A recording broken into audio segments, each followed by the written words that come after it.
Romanos capítulo 3, vamos ler os versículos 21, 22 e 23, que nos dizem assim: mas agora, sem lei, se manifestou a justiça de Deus, testemunhada pela lei e pelos profetas, justiça de Deus mediante a fé em Jesus Cristo, para todos e sobre todos os que creem, porque não há distinção, pois todos pecaram e carecem da glória de Deus.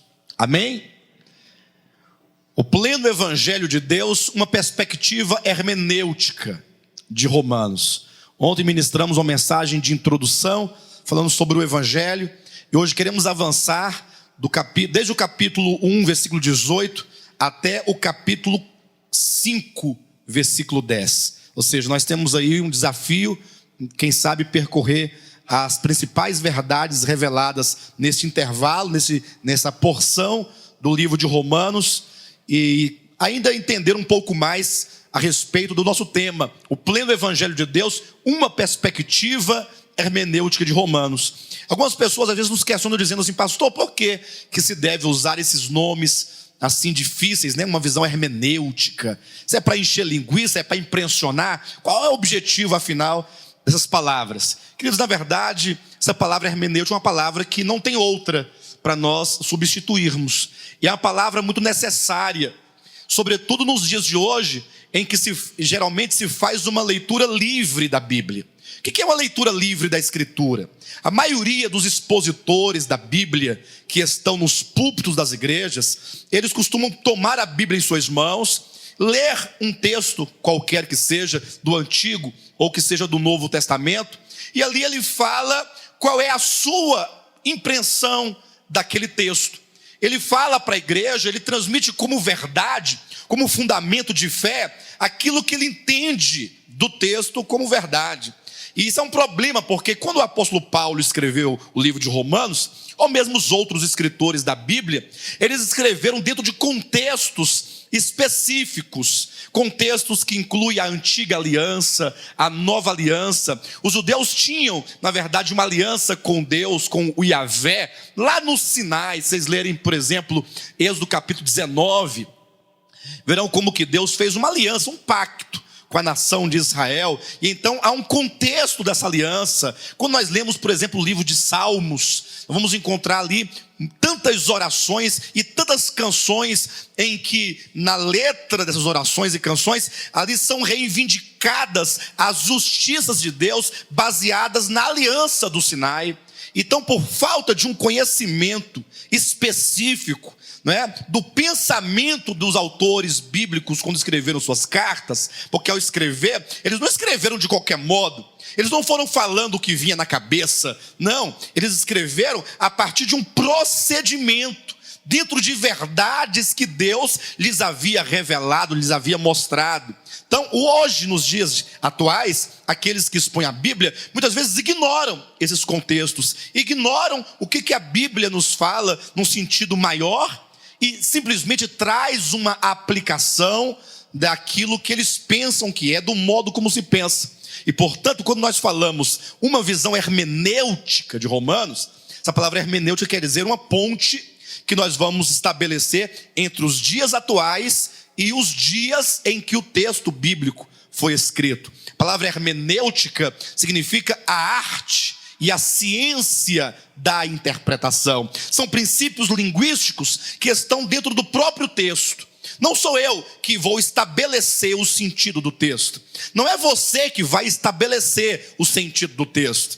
Não é a linha A de teologia, a linha B, ou a denominação, ou o bispo, ou o apóstolo. Não, a própria Escritura é que tem nela mesma estes princípios de interpretação de que nós vamos tratar. E um deles, que eu creio que seja o mais importante no momento, é a questão da visão dispensacional a respeito do propósito de Deus. Como que Deus estabelece dispensações bem distintas? Se nós falharmos nessa visão, nessa interpretação dispensacional da Bíblia, e é certo que existe uma linha teológica que nega as dispensações, que dizem que isto é uma invenção de quem está criando pretexto para estabelecer diferenças entre os tempos, né? Mas se falharmos em ver, em ter essa visão bíblica a respeito do propósito de Deus, como é que Deus trabalha em cada tempo que Ele próprio estabeleceu,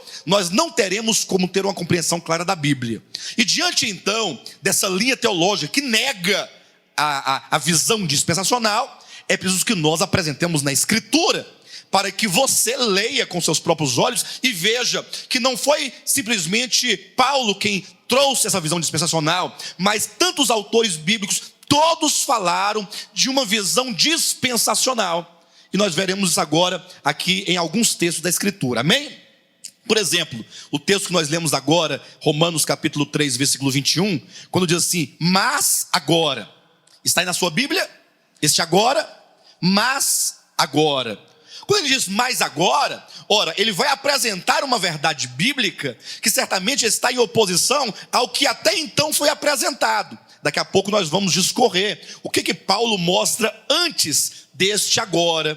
Antes do agora, em que ele diz, mas agora, sem lei, se manifestou a justiça de Deus. Como é que era então antes disso? Ele vai nos mostrar aqui no capítulo 2 de Romanos que prevalecia o tempo da lei. Deus havia dado a lei como um padrão de justiça, não para que o seu povo guardasse. Deus nunca esteve enganado, pensando que os povos de Israel haveriam de guardar a lei. Não pense que quando Deus deu a lei no Monte Sinai, e esse é o pensamento da maioria dos cristãos, as pessoas pensam assim, Deus deu a lei com o intuito de o povo de Israel guardar aquela lei, cumprir com aquela lei. Mas será que Deus não sabia que o povo era incapaz de guardar aquela lei? Então o apóstolo Paulo, quando diz, mas agora, ele estabelece um ponto de partida, a partir do qual se estabelece um novo olhar, uma nova dispensação, um novo tempo, em que Deus manifesta a sua justiça, o modo pelo qual ele há de salvar o homem. O mesmo está aqui em Romanos capítulo 5, veja, abra sua Bíblia em Romanos, capítulo 5, versículos 12 a 15.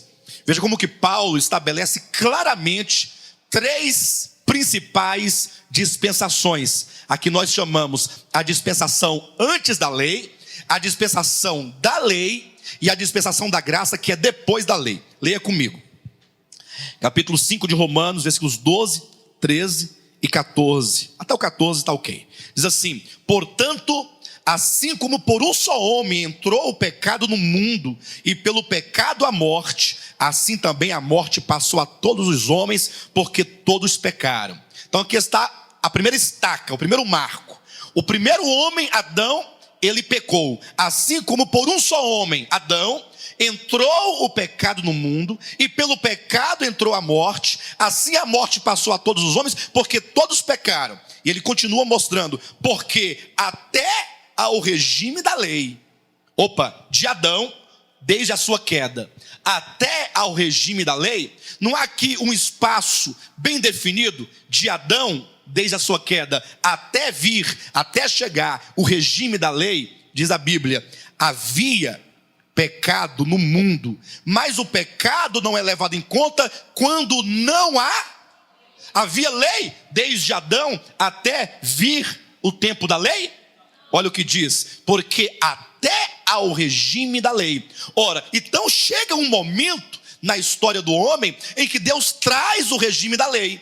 Antes disso, não havia a lei. Está no versículo 13, com muita clareza. E no 14, as estacas são bem definidas, dizendo, entretanto, ou seja, embora houvesse ali o pecado, embora não houvesse a lei de Adão até o regime da lei, entretanto reinou a morte, desde Adão até, Moisés. O regime da lei veio com Moisés.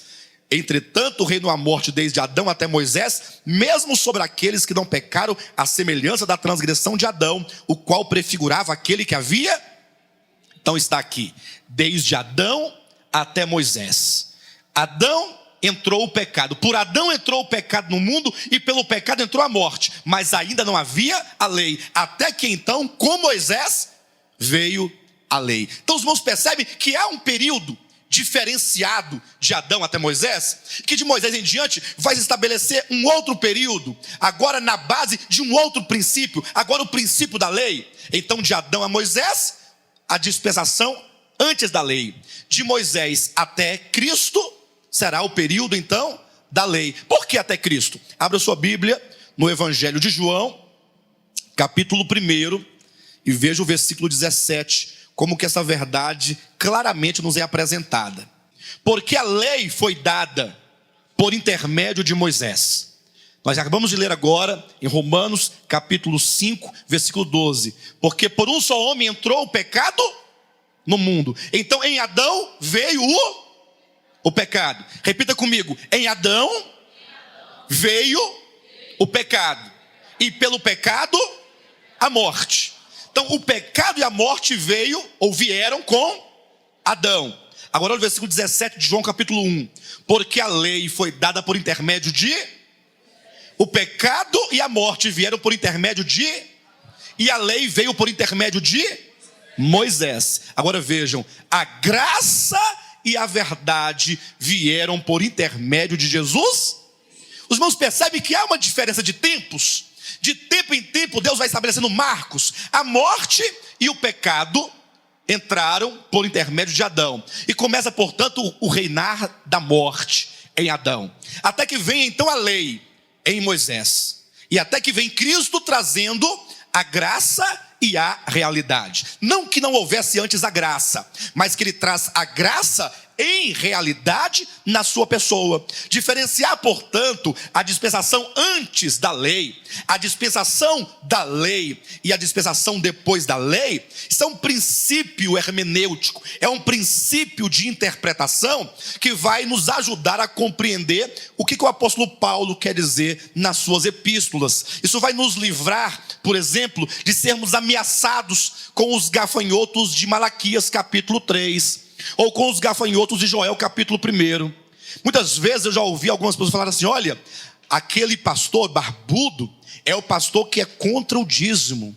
Eu digo: não, eu não sou contra o dízimo. Eu não estou lutando contra o dízimo. Pelo contrário, nós ensinamos a igreja a mordomia cristã, ou ensinamos que os servos de Deus devem sim servir ao Senhor com os seus bens materiais, conforme nos ensina o Novo Testamento. Agora, eu não posso, em nome disso, ser negligente e começar a trazer elementos próprios de uma dispensação que já não mais vigora. Ora, aqueles gafanhotos que ameaçavam devorar a lavoura, o migrador, o cortador, o devorador, o afanador, aquela turma toda, ora, aquilo lá eram ameaças que a lei trazia contra aqueles que não estavam de acordo com o regime da lei. Então, nós não vamos mais ser enganados quando alguém, por exemplo, dizer assim: olha, Deus nos revela pela sua escritura que Ele quer nos trazer uma medida extra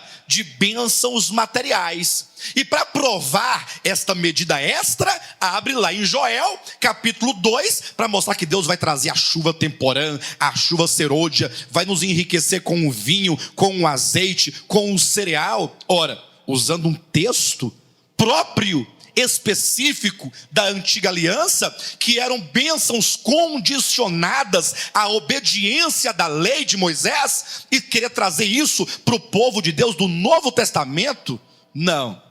Isso é um erro grosseiro. Então, ter essa visão dispensacional da Escritura, saber que a própria Bíblia é quem estabelece tempos distintos em que Deus, em cada um desses tempos, trata o seu povo de acordo com algum princípio que Ele próprio estabeleceu, é de extrema importância. Mais alguns 2 ou 3 textos para que fique confirmado no coração dos irmãos esta verdade, essa visão hermenêutica das dispensações. Gálatas capítulo 3, versículo 19. Veja como que, com muita clareza, a Escritura nos apresenta essa verdade. Capítulo 3 de Gálatas, versículo 19. Diz assim o texto: olha, qual, pois, a razão de ser da lei? Foi adicionada. O que foi adicionada? Se a lei foi adicionada, ela não estava presente em algum contexto específico da Escritura. Porque a lei foi dada por intermédio de Moisés. Quando a lei vem por intermédio de Moisés, é dito que ela estava sendo adicionada. Ela não estava até então dentro do contexto dos homens aqui na terra. A razão de ser da lei, ela foi adicionada por causa das transgressões, até que viesse o descendente a quem se fez a promessa. E quem é o descendente? Versículo 16. Ora, as promessas foram feitas a Abraão e ao seu descendente. Não diz e aos descendentes, como se falando de muitos, porém como de um só. E ao teu descendente, que é Cristo. Então veja, a lei foi adicionada. Quando lá no Monte Sinai, Deus deu a lei a Moisés, a lei estava sendo adicionada. Antes deste momento, não havia a lei. A lei escrita em tábuas de pedra. Não havia os juízos, né, que diz respeito a aquilo que implicava a desobediência ou mesmo a obediência daquela lei. Entretanto, é dito que ela foi adicionada. Até quando? O que diz na sua Bíblia, meu irmão? Tem um povo aqui da frente que está bem afiado, né? Glória a Deus por isso. Mas eu quero que você olhe na sua Bíblia. A lei foi adicionada até que viesse o descendente. E quem é o descendente? Cristo já veio? Então a lei foi adicionada em Moisés e só dura ou perdura até quando Cristo veio. Cristo já veio? Então não mais estamos subordinados à lei. Devemos compreender os princípios da graça de Jesus Cristo no Novo Testamento. Temos Mateus até o livro do Apocalipse, 27 livros que nos apresentam os princípios da graça e nos ensinam a viver sob ou de acordo com esses princípios. Então a Bíblia é clara com respeito a essa visão das dispensações. Mais um texto, ainda em Gálatas no capítulo 3, versículo 23 e 24 e 25, que tira qualquer dúvida que ainda possa estar aí no seu coração. Diz assim: mas antes que viesse a fé. Opa, então é um período em que a fé vem. Então é um período em que não havia ainda a... Ora, irmãos, o pecado entrou em Adão. A lei veio com Moisés. De Moisés em diante prevalece a lei. E é dito que a fé ainda não havia vindo. Lê na sua Bíblia. Mas antes que viesse a fé, estávamos sob a tutela da lei e nela encerrados para essa fé que de futuro haveria de revelar-se. Por que nós somos questionados? Porque cremos no Novo Testamento.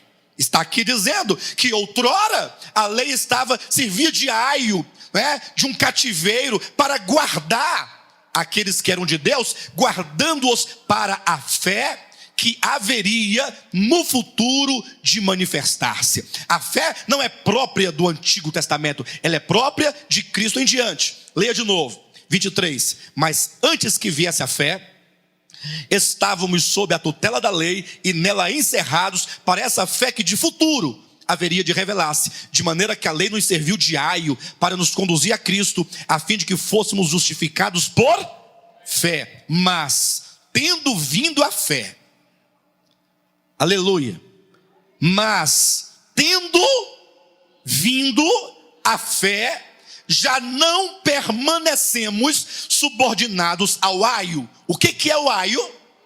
A lei nos serviu de aio, e portanto a lei e o aio são uma coisa só. De maneira que, tendo vindo a fé, já não permanecemos subordinados ao aio.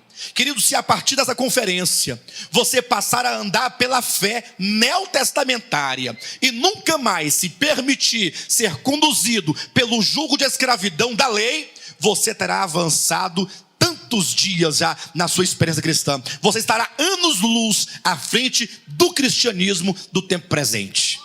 Esta é uma verdade que deve nos governar. Ao ler a Escritura, você deve sempre olhar com um olhar crítico, como quem procura saber: este princípio é um princípio que vigorava antes da lei, durante a lei, ou é um princípio da fé, do Novo Testamento, de Cristo, da graça, da realidade, do Espírito?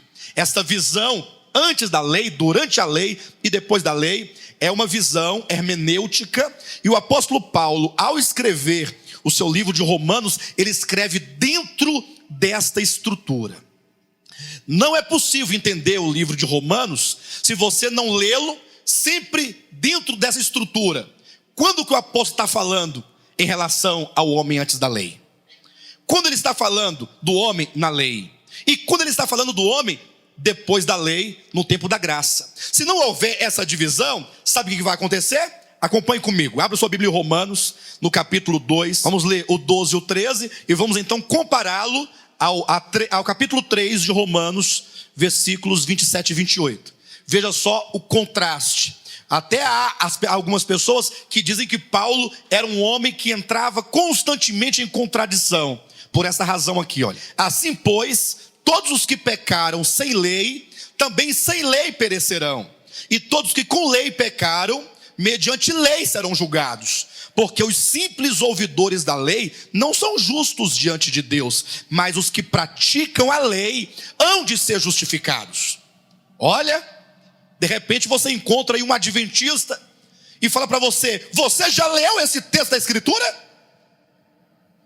Algumas vezes já me deparei até com pastores adventistas, e um deles uma vez me perguntou assim: ele começou a conversa, não deu nem boa tarde, começou assim: você já leu Mateus 5,17?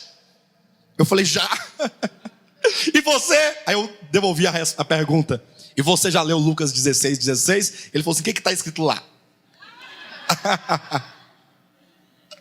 Queridos, está aqui um texto que parece fundamentar que a justificação é por obras. Lê na sua Bíblia de novo. Assim, pois, todos os que pecaram sem lei, também sem lei perecerão, e todos que com a lei pecaram, mediante lei serão julgados, porque os simples ouvidores da lei não são justos diante de Deus, mas os que praticam a lei hão de ser justificados. E eu pergunto para vocês, irmãos, os que praticam a lei hão de ser justificados? Você está com medo de responder? Lógico, está escrito que vai ser justificado. Você vai contra a Escritura? Olha como é preciso ter uma visão hermenêutica da Bíblia. Agora vire a página da sua Bíblia, capítulo 3, versículo 27 e 28. E Paulo diz assim: onde, pois, a jactância foi de todo excluída? Porque lei das obras? Não, pelo contrário, pela lei da fé. Concluímos, pois, que o homem é justificado pela fé, independentemente da lei.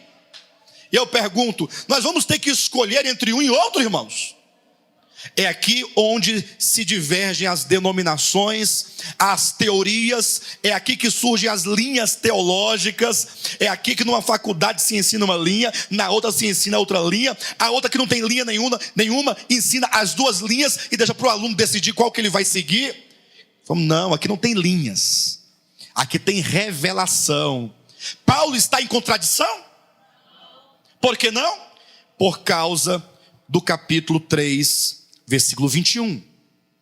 Quando ele diz no capítulo 2 que os que praticam a lei hão de ser justificados, ele está dentro de uma perspectiva da dispensação antes da graça.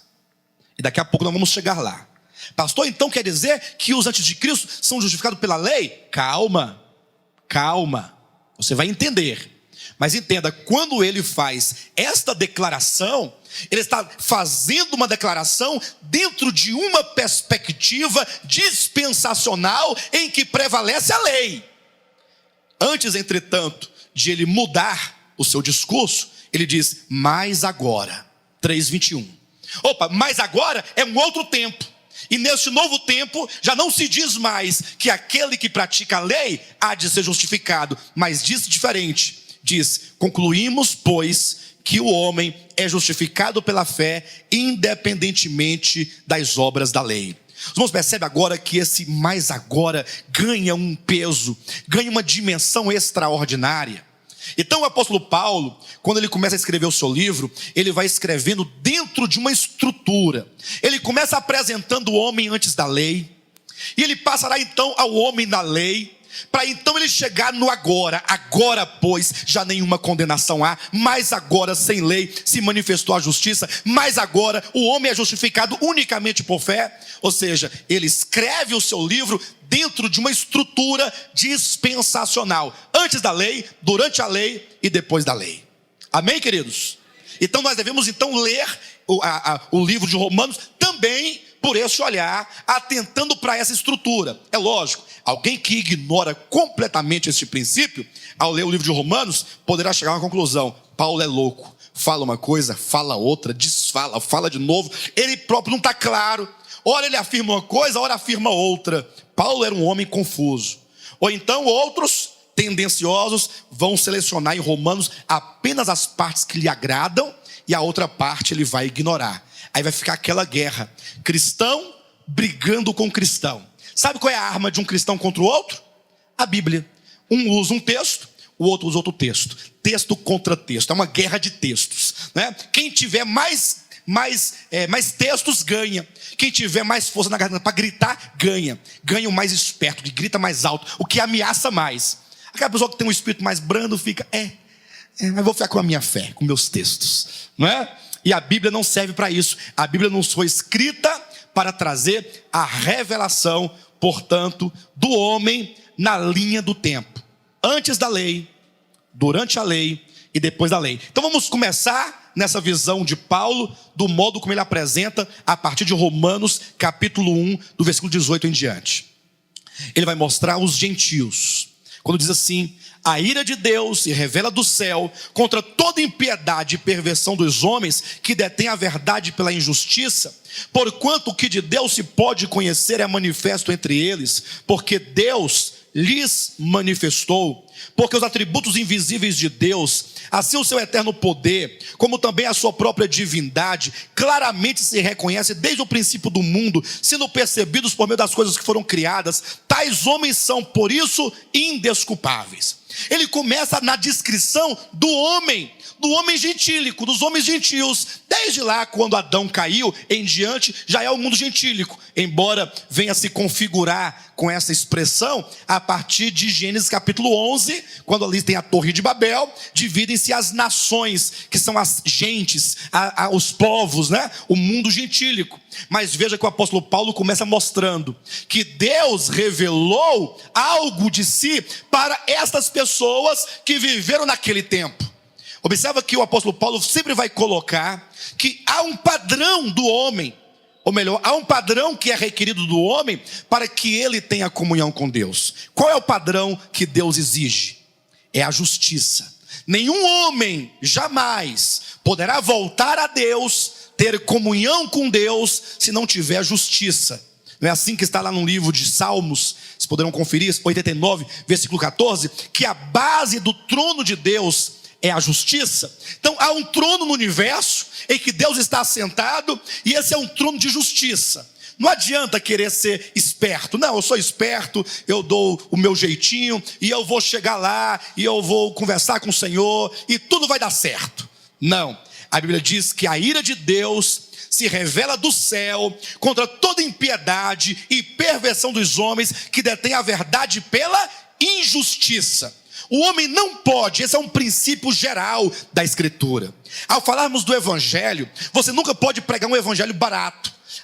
Você vai ser salvo, Jesus é bom, e somente nisso. Não, o Evangelho começa sendo apresentada a questão da justiça. Nenhum homem pode ir a Deus, voltar a Deus, se ele estiver destituído de justiça. Porque a ira de Deus, ela se manifesta contra toda sorte de impiedade e de injustiça da parte daqueles que não querem a verdade, mas que se dão a toda forma de injustiça. Então Deus tem um padrão, é a justiça. Agora, como é que essa justiça se estabelece? Então, Deus, para o mundo gentílico, Deus se deu a conhecer. Os homens precisavam conhecer a Deus mediante a criação. É que está no versículo 19, 20 e 21. Porque os atributos invisíveis de Deus, assim o seu eterno poder, como também a sua própria divindade, claramente se reconhecem desde o princípio do mundo, sendo percebidos por meio das coisas que foram criadas. E por isso, esses homens não têm desculpa.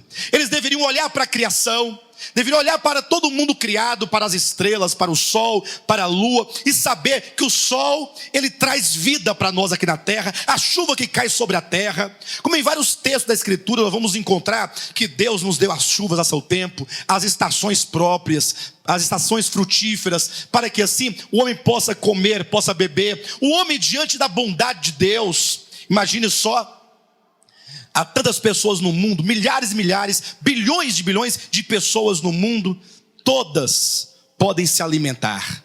Se há fome em algum lugar, em algum país, e o problema não é da parte de Deus, Deus tem dado alimento de sobra. Alimento diariamente é jogado no lixo.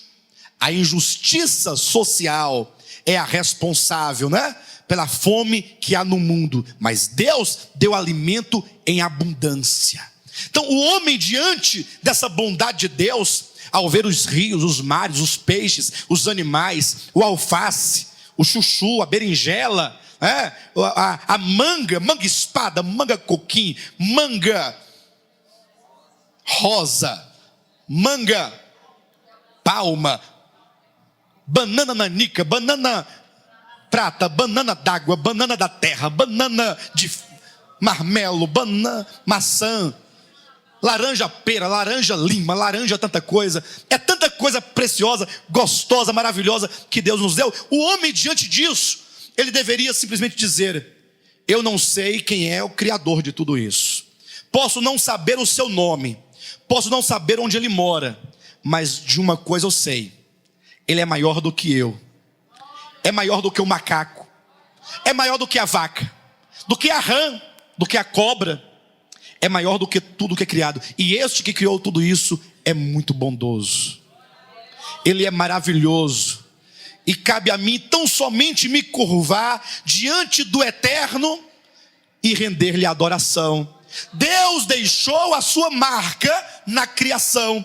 Veja o que é dito: os atributos invisíveis de Deus, a bondade de Deus está marcada na criação. Quer ver uma coisa? Quando você, por exemplo, chupa, você come ali uma melancia, à tarde, aquele calorzão depois do almoço, quando você morde aquela melancia bem docinha, ali está revelada a bondade de Deus. Deus é bom, e quando ele criou o mundo, ele pensou em você comendo aquela melancia, mordendo aquela melancia. Ele colocou o sabor. Se fosse o homem, do jeito que o homem é cheio de tecnologia e a ciência do homem é tola, ia fazer, sabe o quê? Um comprimido. Você toma de manhã com água, agora eu posso ficar o dia todinho sem comer nada. Toda a vitamina necessária está no comprimido. Ele falou: não, Deus fez toda sorte de árvores frutíferas, desejáveis à vista. Você olha e a boca enche d'água. Deus é bom, Deus é maravilhoso, Deus é glorioso. Então esta era a revelação de Deus para o povo daquele tempo, para o povo de Adão, ali depois de Adão, em seguida, antes da lei. É a revelação de Deus, embora uma revelação muito pálida, mas era uma revelação. Deus se deu a conhecer para o mundo gentílico na criação. E além disso, Deus colocou dentro de cada ser humano, sabe o quê? Um profeta. Tem um profeta dentro de cada ser humano, sabia disso? Ainda que você nunca tivesse conhecido a Bíblia, nunca tivesse ouvido falar de lei, ou de Jesus Cristo, ou de Moisés, ou de qualquer outra coisa religiosa nesse sentido, mas a consciência que Deus colocou dentro do homem é um governo que a Bíblia diz que te acusa ou te justifica diante das tuas relações e das tuas atitudes em relação ao seu próximo. Então o homem, onde quer que ele se encontre, ele tem dentro de si essa lei que o governa, a consciência que diz se aquilo que você faz é algo aprovável ou reprovável. De maneira que os dois grandes mandamentos: amarás ao Senhor teu Deus e o teu próximo como a ti mesmo, são mandamentos que Deus deu ao homem, mesmo antes de ter a lei escrita. O homem gentílico, depois de Adão em diante, ele tinha este conhecimento da parte de Deus. O Deus eterno que criou todas as coisas, a quem este homem deveria adorá-lo, ao Criador, não sei o nome dele, mas eu o adoro. Em qualquer momento ele poderia dizer: ah, você é o Senhor que criou tudo isso, eu não sei o seu nome, mas tu és digno, tu és maravilhoso. Cada hora, cada momento que ele fosse comer uma fruta, comer alguma coisa gostosa, que lhe matasse a fome, que lhe saciasse ali, ele pudesse falar: muito obrigado, ó tu que criaste todas estas coisas. A ti a minha gratidão e o meu louvor, porque isso estava escrito na criação. E toda vez que ele se relacionasse com o seu semelhante, e então ele fizesse alguma coisa contrária, ou que ferisse ao seu semelhante, a sua consciência dentro dele então lhe acusava. Ou se fizesse algo que fosse favorável, a sua consciência o aprovava. De maneira que a Bíblia diz que estes homens, mesmo antes de ter Cristo, de vir a fé, e mesmo antes de vir a lei na forma escrita, são homens indesculpáveis. Ou seja, Deus deu a eles um certo conhecimento de justiça. Mas o que eles fizeram? Veja o que eles fizeram. Capítulo 1 de Romanos, versículo 21 em diante, quando diz: porquanto, tendo conhecimento de Deus, não o glorificaram como Deus, nem lhe deram graças. Irmãos, percebe que Paulo, ele começa uma descrição a respeito do homem e a respeito de Deus, começando lá de trás, de uma dispensação, quando ainda não havia lei, mas que havia a marca do Criador na criação, e havia consciência dentro do homem. A questão da consciência do homem está aqui no capítulo 2, você pode ler no versículo 14 e 15, quando diz: quando pois os gentios que não têm lei procedem por natureza de conformidade com a lei, não tendo lei, servem eles de lei para si mesmos. Estes mostram a norma da lei gravada no seu coração, testemunhando-lhes também a consciência e os seus pensamentos mutuamente, acusando-se ou defendendo-se. Então Paulo começa uma descrição do homem. Queridos, vocês querem entender o evangelho? Precisa compreender como Paulo vai colocando. O homem caiu. Só que esse homem caído não tinha ainda a lei, não tinha ainda Cristo, não tinha a revelação da vontade de Deus, da justiça de Deus na forma de lei, e nem tinha ainda a justiça de Deus, que é Cristo. Mas tinha um certo conhecimento de Deus, e portanto não tem eles desculpa. Não podem falar assim: nunca ouvimos falar de Moisés, nunca tivemos acesso à Bíblia. Deus os julgará de acordo com o conhecimento que eles tinham. Eles deveriam amar o Criador e honrar o seu próximo de acordo com a criação diante dos seus olhos e a consciência dentro deles. Todavia, eles, tendo conhecimento, não glorificaram a Deus, nem lhe deram graças. Antes, tornaram-se nulos em seus próprios raciocínios, obscurecendo-lhes o coração insensato, inculcando-se por sábios. Versículo 22, tornaram-se loucos. 23, e mudaram a glória do Deus corruptível, em semelhança da imagem de homem corruptível, bem como de aves, de quadrúpedes e répteis. Ou seja, esses homens gentílicos passaram a fazer para si deuses. Só que os deuses que eles fizeram para si eram imagens de homens. E aí se degradaram mais, porque enquanto fizeram de Deus uma imagem de homem, é uma grande degradação. Porque achar que o outro, o homem, é Deus. Ora, se o homem é Deus, então também seria Deus. Não é uma grande degradação? Agora eles se degradam mais quando fazem de animais. O boi, a vaca, Deus. Como é que a vaca pode ser Deus? Essa vaca está lá me olhando, ela não fala, ela não raciocina. Comendo capim o dia todo, e eu agora vou adorá-la? Os homens, pensando serem sábios, tornaram-se loucos. Isso é o pecado dentro do homem. Portanto, os homens são indesculpáveis. O apóstolo Paulo vai criando uma linha desde Adão, mostrando que aqueles homens, não tendo a lei, a norma da lei escrita, nem Cristo como justiça, porque era a dispensação antes da lei, mas tinham um certo conhecimento de Deus. E Deus é justo. Deus deu e Deus, portanto, exige. De sorte que a norma de Deus é sempre a justiça. Deus jamais vai ter alguém consigo na eternidade salvo porque Deus driblou a sua própria justiça. Não, Deus é justo. Nunca pense que você vai viver uma vida de qualquer maneira, porque estamos na graça. Vou fazer o que eu quero, do modo como eu quero, porque Deus é bom e a sua graça prevalece. Não, Deus não se deixa enganar. Está na Bíblia, em Gálatas capítulo 6, versículo 7. De Deus não se zomba. Nunca pense que Deus eliminou a justiça de dentro do seu plano. Deus é justo. E jamais Deus pode se negar a si mesmo, porque a justiça não é apenas um atributo divino, mas a justiça é o próprio Deus, porque todos os atributos divinos são características daquilo que lhe é próprio na sua natureza. Deus não tem adornos, Deus não tem adereços, Deus não tem justiça que pode ser tirada dele, senão que é a própria essência do eterno. Então Paulo vai mostrando que os gentios tinham conhecimento de Deus, mas não viveram esse conhecimento, por isso estão debaixo do juízo de Deus. Então ele segue, ele avança, agora falando então dos judeus. Eu não tenho como seguir versículo por versículo, é muita coisa, né? Mas vamos apenas pontuar, se a gente não dá conta de chegar ao final dessa mensagem. No capítulo 2, versículo 17, ele agora passa a mostrar o homem, agora dentro da dispensação da lei, falando especificamente para os judeus. Ele diz: se porém tu, que tens por sobrenome judeu, e repousas na lei, e te glorias em Deus. Então agora ele já fala para um outro grupo de pessoas, agora já no tempo posterior, agora no tempo da lei, agora para o povo de Israel, que foi o povo que recebeu de Deus a lei no Monte Sinai.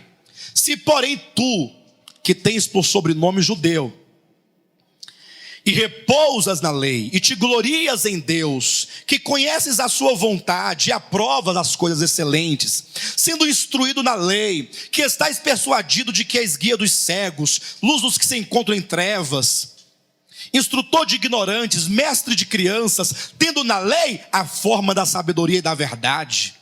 Tu, pois, que ensinas a outrem, não te ensinas a ti mesmo? Tu que pregas que não se deve furtar, furtas.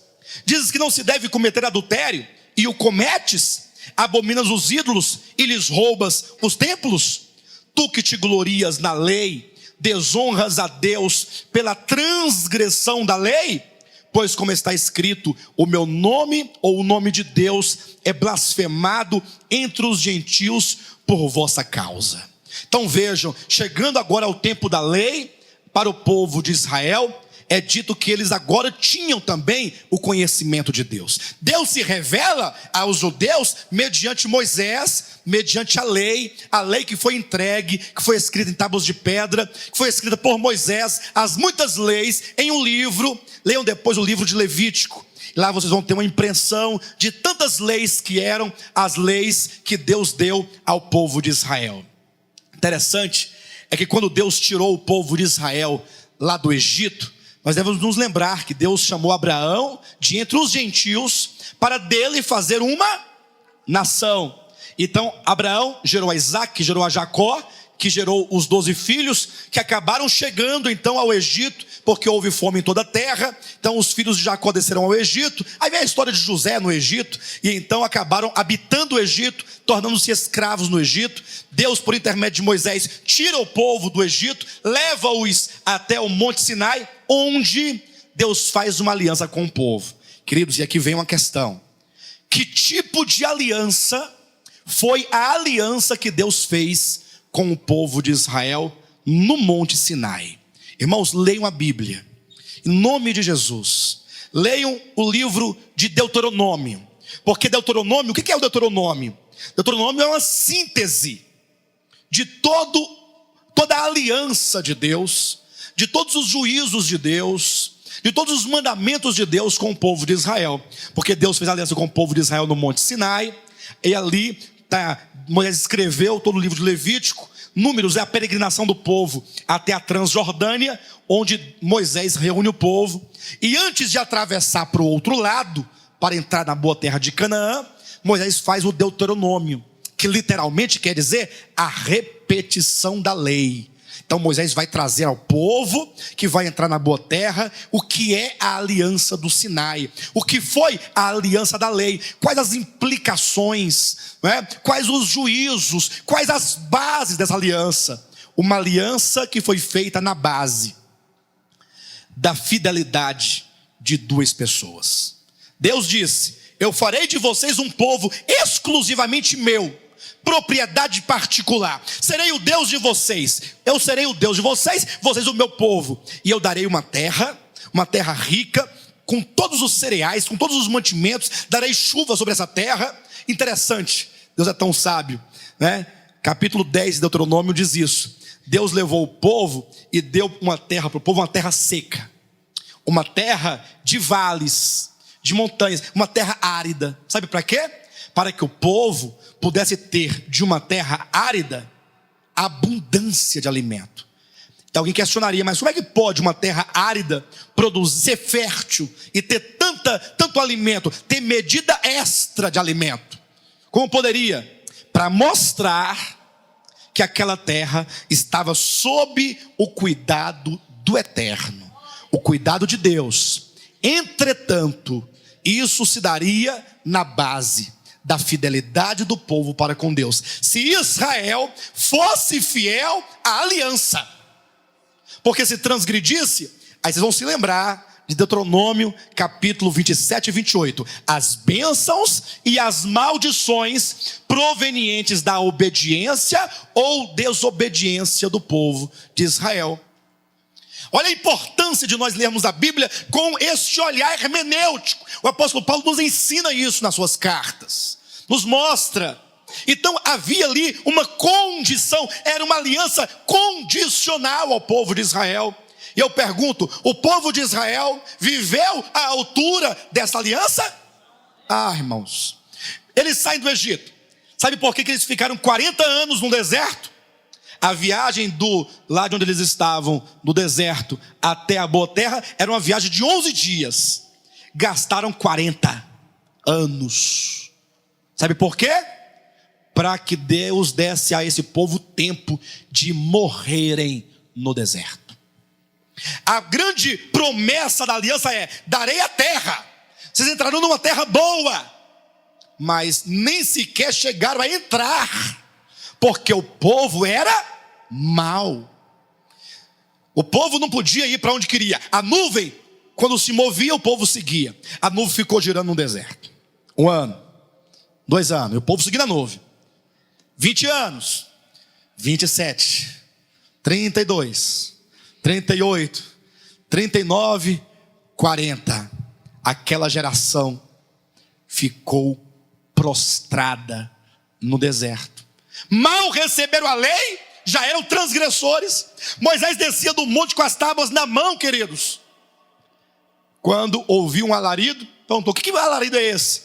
Aí Josué lhe responde: não, isso aí é o povo que está lá embaixo. Assentaram-se para comer, para beber, para dançar. Quando Moisés chega lá, tem um baita de um bezerro de ouro. E o povo: esses são os deuses que nos tiraram da terra do Egito. Este bezerro, que foi feito com ouro, que estava nas orelhas das mulheres, com os brincos, com os colares, isto é um ídolo. Moisés joga no chão as tábuas da lei, que se quebram, sinalizando profeticamente que o povo era transgressor. As tábuas quebradas com as mãos de Moisés representava a quebra da aliança que o povo acabara de fazer com Deus. Tudo bem, a nova geração entra na boa terra de Canaã. O que sucede? 400 anos de cativeiro. É o tempo dos juízes, em que o povo de Deus, que deveria ser nobre, que deveria ser cabeça e não cauda, segundo a aliança do Sinai, viveu escravo das nações vizinhas por 400 anos, escravizados, porque não cumpriram a aliança. De repente vem um momento áureo, a época dos reis. Mas logo, no quarto rei, em Roboão, ou melhor, vem Saul, vem Davi, isso mesmo, Salomão, Roboão. O reino já se divide. E começa uma série de idolatria, vem os profetas que Deus envia para advertir o povo, sempre na base da aliança. O povo tem desobedecido a aliança. Qual foi a consequência?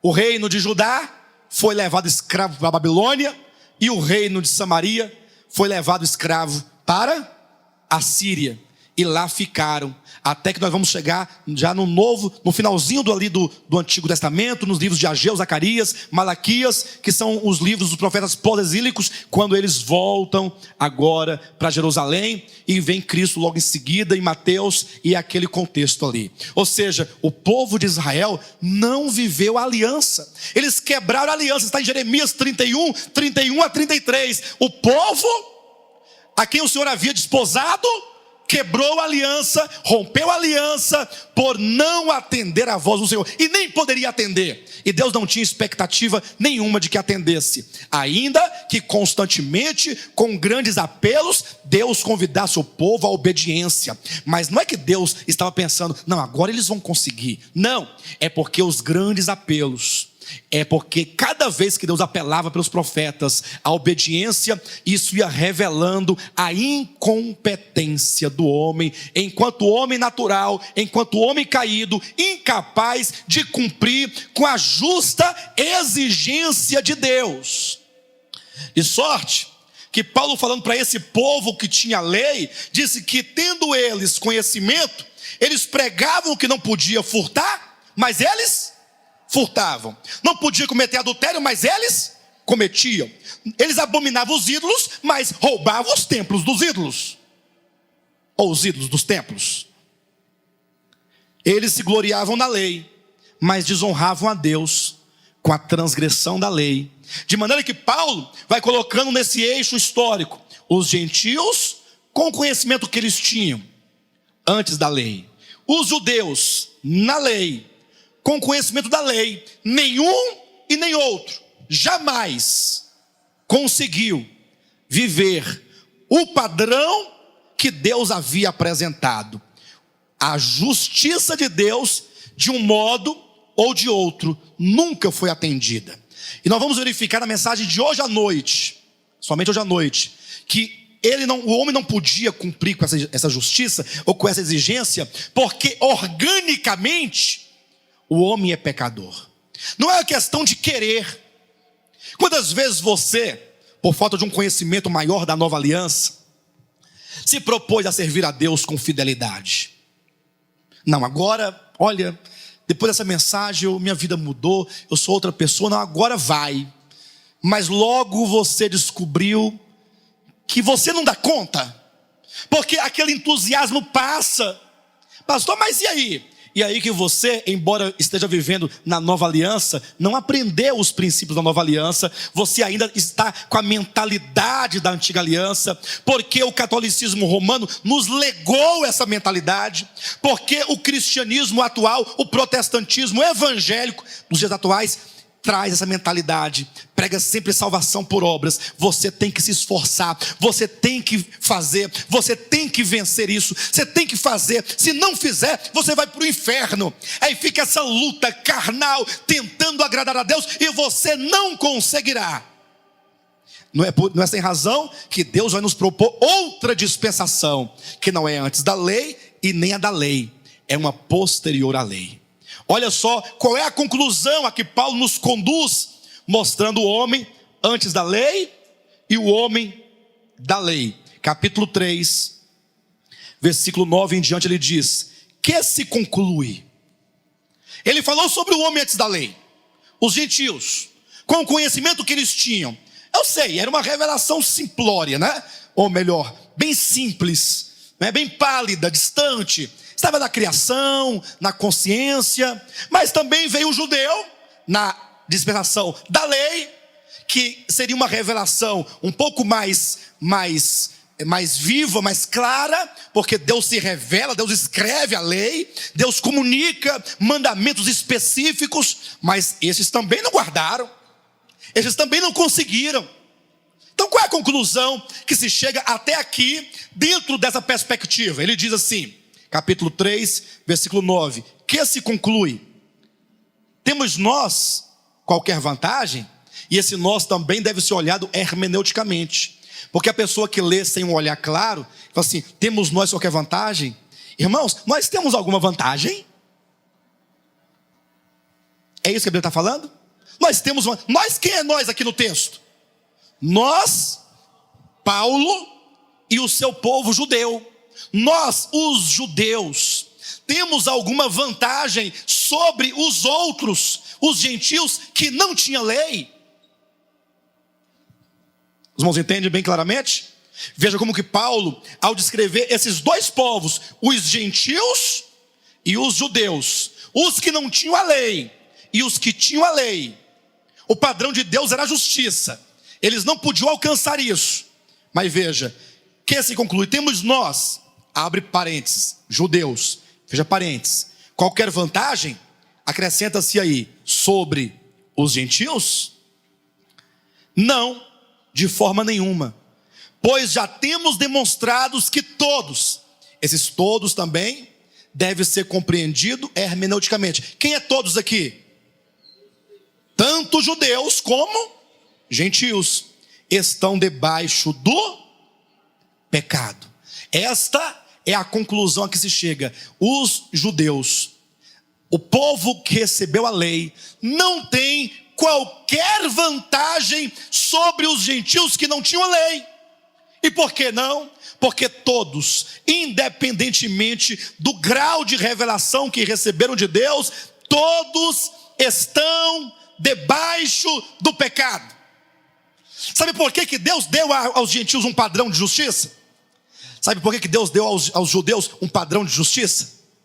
Foi porque Deus pensou que eles iriam cumprir?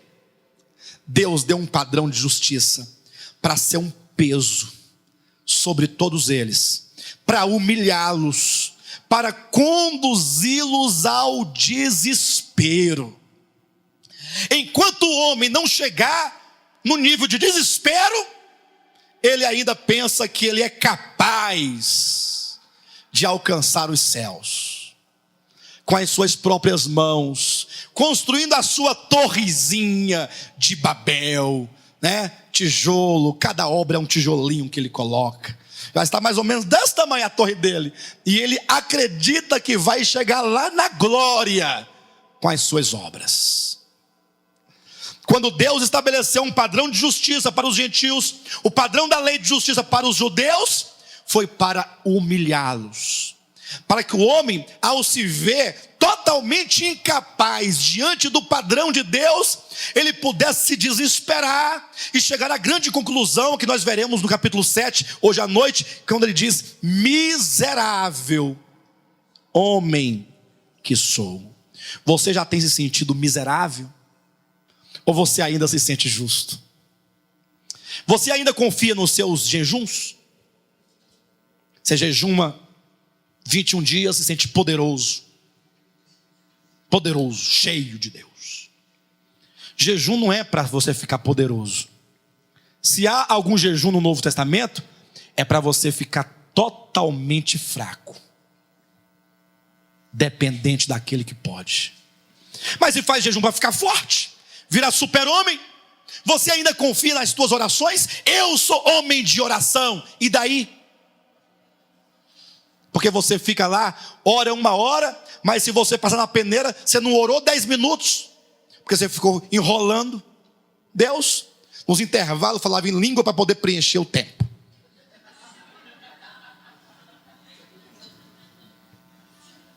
Quando não tem nada para falar, aí começa a glorificar, porque não tem nada para falar. Você ainda confia no seu dízimo? Em que você confia ainda? Irmãos, Deus quer o homem miserável, porque é na miséria humana que a misericórdia de Deus atua. Eu tenho uma expressão que eu costumo falar sobre o livro de Jó, porque o capítulo 1 de Jó mostra um homem íntegro, reto, temente a Deus, que se desvia do mal. Não é legal? Todo mundo admira Jó. Tem até alguém que fez uma música de Jó, uma música muito bonita por sinal, cuja letra é a descrição de Jó capítulo 1 e 2.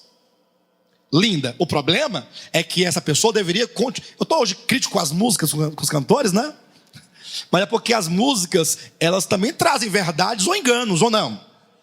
Né? A música, quando tem uma letra, ali tem um conteúdo, você tem que julgar, analisar o conteúdo. A pessoa que fez a música lá de Jó deveria fazer a parte 2 da música. Agora, falando sobre a trajetória de Jó, do capítulo 3 até o 37. E depois a parte 3, que é a terceira parte, Jó 38 a 42. Porque são 3 momentos do livro de Jó. Capítulo 1, homem íntegro, reto, temente a Deus, que se desvia do mal, e está todo mundo querendo ser igual a Jó, todo mundo. Eu não quero ser igual a Jó do capítulo 1, não. Eu quero ser igual a Jó do capítulo 42. Quando ele diz, eu me abomino e me arrependo no pó e na cinza. No capítulo 1, Jó é um homem reto, íntegro. Mas no capítulo 42, ele é um homem abominável. É um homem abominável. E o que fez com que Jó sofresse esta profunda transformação, não na alma, mas no entendimento. Ele deixou de se considerar aquele que fazia tudo reto e passou a se perceber interiormente, organicamente, no coração: eu sou miserável, porque a disciplina de Deus sobre a sua vida revelou o que ele tinha no coração, o que em condições normais ou de bênçãos não podia ser manifestado. Deus nos permite passar por situações para que aquilo que está escondido se revele. Porque enquanto não passarmos por provações, as coisas ocultas não se mostram. Aquele Jó bonzinho, aquele Jó todo retinho, né? Os filhos faziam festa, quando acabava, lá ia Jó sacrificar pelos filhos. Não somente pelos seus pecados, mas pelos dos seus filhos. Um homem totalmente ali, tudo direitinho, tudo correto, de acordo com o seu conhecimento que ele tinha de Deus. Lembrando, um conhecimento só de ouvir falar. Quando Deus colocou a lepra nele, aquela doença, não era lepra, mas era uma doença na carne, cheia de tumores, que ele perdeu todos os seus bens, todos os seus filhos, e de tudo que ele tinha só restou a mulher. Ah, Jesus, ninguém merece uma mulher daquela. Era o momento da mulher falar: meu bem, eu estou aqui com você. Mas não, olhou para ele: está vendo aí? De que adiantou ser reto? De que adiantou fazer tudo certinho? E agora? Cheio de pereba, de tumores, pobre, amaldiçoa o teu Deus e morre, desgraçado. E tem mulheres assim nos dias de hoje. Eu ouvi dizer, tem muita. Foi isso? E agora Jó é exposto.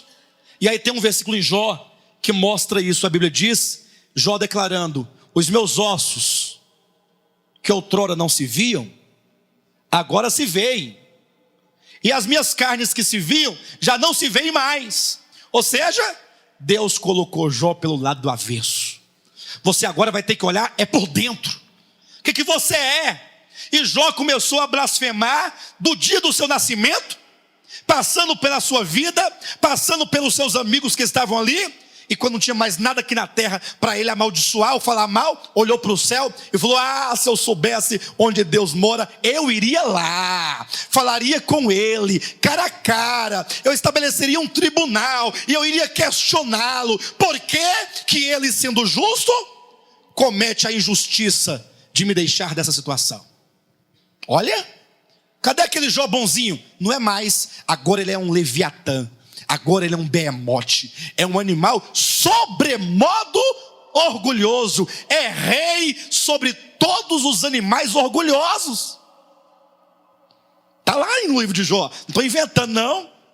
Ah, mas vai que Deus não tem a resposta para as minhas perguntas. Eu dou-lhe a chance de perguntar a mim, e eu responderei a ele.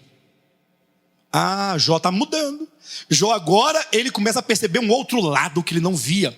Porque servir com retidão, fazer as coisas exteriormente corretas, é a coisa mais fácil que tem.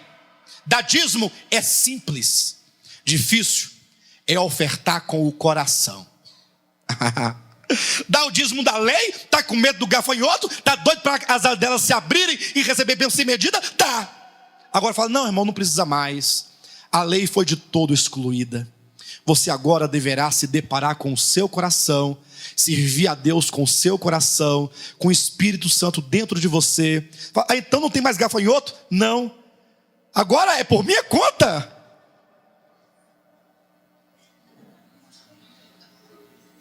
Antes eu ofertava 200, eu ganhava 2.000, eu ofertava 200. Hoje eu tenho uma profunda dificuldade de dar 20. Sabe por quê? Você se deparou com o seu coração, que nunca ofertou a Deus os 200 porque o amava. Nunca. Porque barganhava. Dá, porque Deus é bom? É difícil. Jó foi exposto. Capítulo 37, ou melhor, 38. Deus fala, Jó, cinge os teus lombos como homem, e eu falarei contigo. Eu te perguntarei e tu me responderás. E Deus perguntou-lhe umas simples 150 perguntas. Simples. Onde é que tu estavas quando eu, o Eterno, lançava os fundamentos da terra? Onde eu estava, Senhor? E eu estava? Eu não estava? Eu não era? Ah, você não era? Olha, mas como é que você fala comigo como se você fosse autoexistente? Você é criatura. Coloque-se no teu lugar de criatura. Eu sou Deus, eu sou eterno. Ô Jó, quem foi que ordenou as ondas dos mares?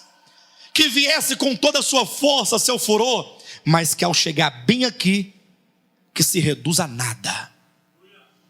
Aqui, não ultrapasse.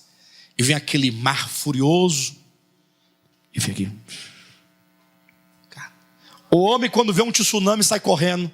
Não dá tempo, o tsunami invade a cidade e mata 300.000 pessoas. Mas Deus fala, até aqui, aqui é o teu limite. E aquilo foi humilhando Jó, foi reduzindo. Agora nós estamos falando aqui no livro de Romanos.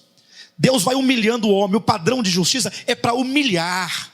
Porque por mais simples que seja o padrão, ainda assim você é incapaz de cumpri-lo. Você pode tentar um dia, 2 dias, fazer mais ou menos ali, mas logo, logo você vai se deparar com aquilo que você é. Tudo isso levou Jó à grande conclusão.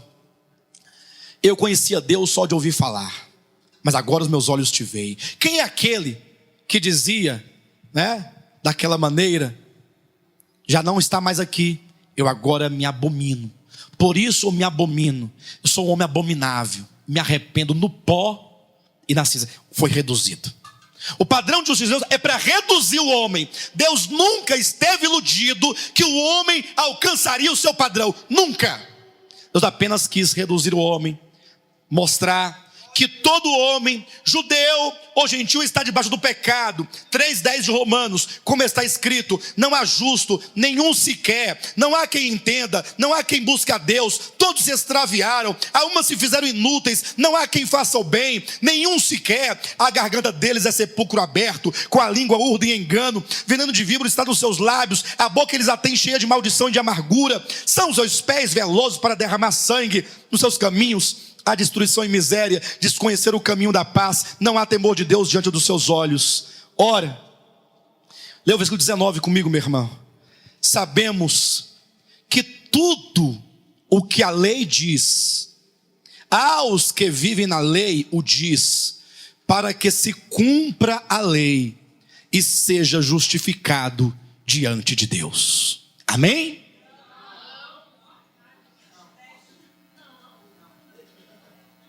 Que Bíblia que é a sua, irmã Nolinha? Mas vocês estão com alguma Bíblia errada aí na mão de vocês? Vamos ler de novo.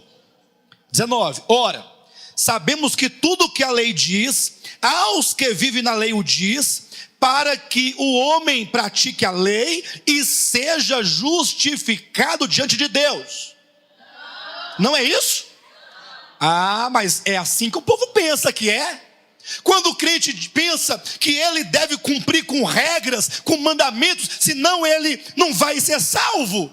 Deveria estar escrito dessa maneira, para que o homem cumpra mandamentos, regras, para que naquele dia você seja justificado diante de Deus. Mas não é assim que diz a Bíblia. Nós devemos ler a Bíblia como ela é e dizer amém. A Bíblia não foi feita para que você discuta com ela. Ou você crê na Escritura, ou você a rejeita plenamente. Não tem meio termo. E portanto, vamos nos inclinar diante do Eterno e de sua palavra que declara: ora, sabemos que tudo o que a lei diz, aos que vivem na lei o diz, para que se cale toda boca e todo o mundo seja culpável perante Deus. Para que se cale toda boca. Nenhum homem poderá chegar diante de Deus e abrir a sua boca dizendo: eu fiz. Se cala.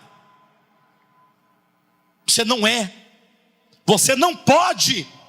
Você não é capaz.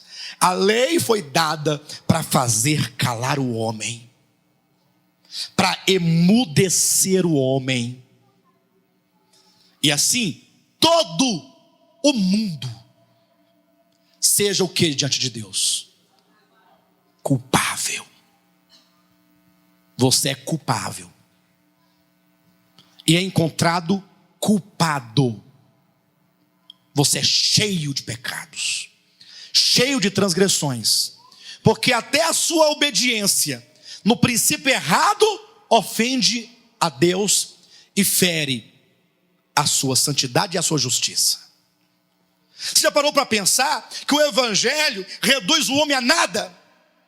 Esse evangelho que chama o homem a uma obediência com o fim. Olha que eu não estou pregando contra a obediência. Nós vamos entender isso hoje à noite. Vamos entender um pouco sobre isso.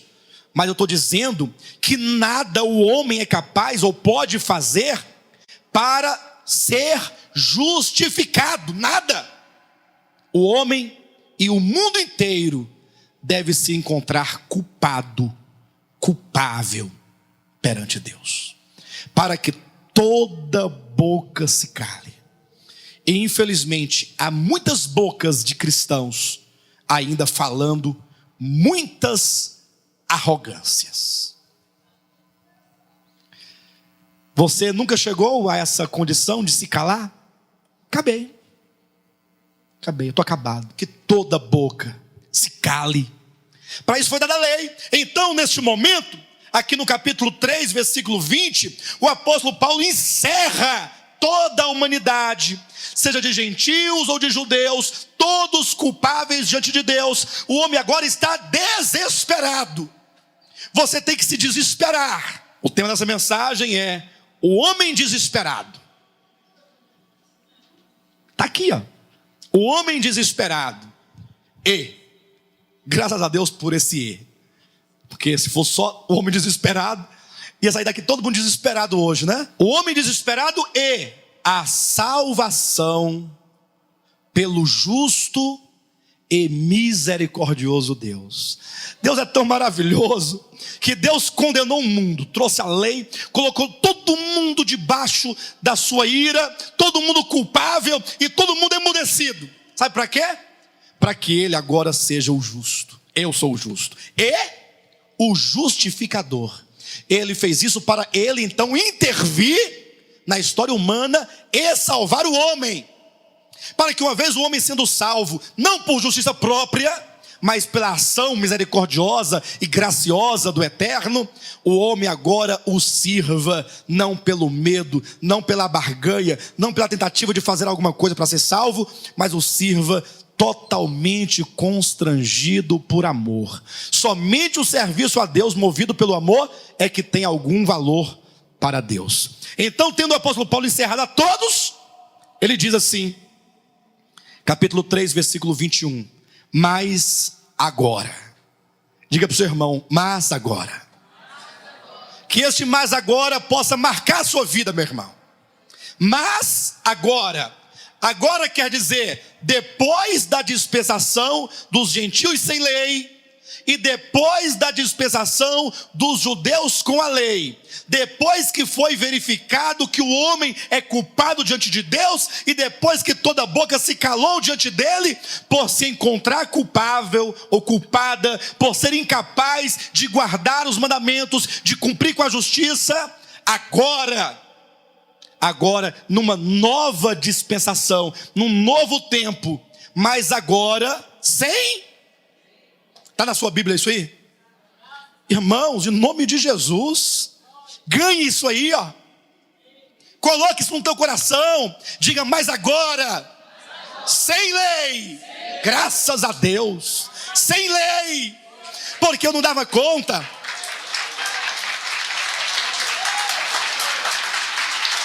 Sem lei, Deus entra na história, retira a lei, nunca mais você vai se sentir ameaçado por Deuteronômio 28, nunca mais.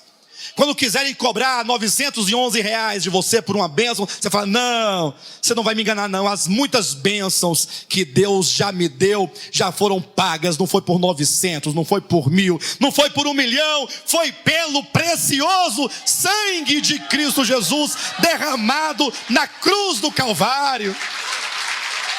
Miserável, R$911, que miséria é essa? Não dá, irmãos, isso me ofende tanto, vocês não sabem o tanto que isso me ofende. Ainda bem que eu tenho o Espírito Santo, senão, querido, isso ofende tanto, vocês não sabem o tanto, mas agora, sem lei,